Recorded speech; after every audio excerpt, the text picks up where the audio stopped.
much. Okay, next on the agenda, we have a presentation regarding empowering Virginia small business and the cannabis industry. And I believe we have several individuals that are participating and providing that presentation. You can come forward at this time, please.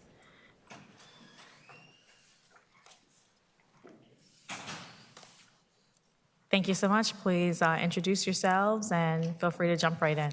Thank you. My name is Barbara Biddle.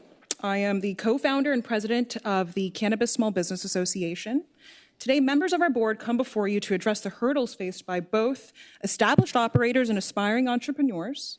Too often, small business voices have been left out of the conversation, and our goal is to ensure that these perspectives are heard and considered. In our presentation, our founders will begin by sharing brief remarks on the personal and emotional impact of navigating the industry. We will then present data-driven insights to help guide the next steps toward meaningful solutions. My personal story begins in 2017.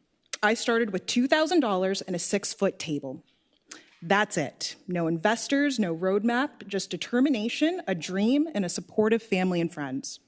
From that little table, I was able to build 3 brick-and-mortar locations, a successful online store, and altogether in 2022, we did nearly $2 million.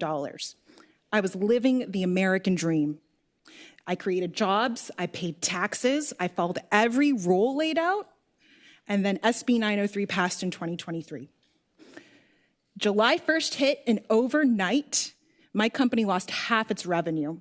And the majority of my retail products, legal hemp products under federal law, were considered marijuana under state law. The care and support my business was able to give our community fell by half, and my customers and employees suffered for it. Many customers are still unable to find anything comparable to some of the life-changing products that were once available. The bill did far more than just outlaw Delta 8 and implement packaging requirements. Again, changes we do not dispute. It knocked out 90% of the market, including non-intoxicating CBD products my customers came to rely on. At first glance, this bill appeared to be a step toward establishing much-needed safety standards for our industry, standards such as age and labeling requirements and child-proof packaging that I, along with many others, fully support. The reality, however, is that while many harmful products such as counterfeit heroin and flavored nitrous oxide are being sold on store shelves right now, this legislation disproportionately targeted one segment of the market. Unfortunately, this approach towards hemp went too far and displaced a disproportionate burden on many good actors in the industry, while appearing to safeguard the interests of a limited number of well-resourced companies, not fully addressing the real dangers in the market. As Virginians continue to struggle with inflation and rising costs across all areas of life, it is critical that lawmakers safeguard against regulatory capture and ensure policies are crafted to protect the public interest. Doing so will not only promote safety, but also preserve fair competition and prevent consumers from bearing the burden of artificially high prices. Products that are more affordable and still federally legal are now classified as marijuana under Virginia law, making it illegal for me to sell them in the state. The same marijuana that you guys are about to regulate for recreational use. If I wanted to start selling those products again, I would have to break federal law. My customers would have to break federal law to purchase those. And they'll be paying extra to do so. My landlords will lose their leases. My bank could face penalties. And I would lose access to every single federal protection available to legitimate business. To even try to enter this new market, I need 6 to 7 figures in capital just to start. And for what? To enter a market where most businesses lose money and where only 27% of businesses profit?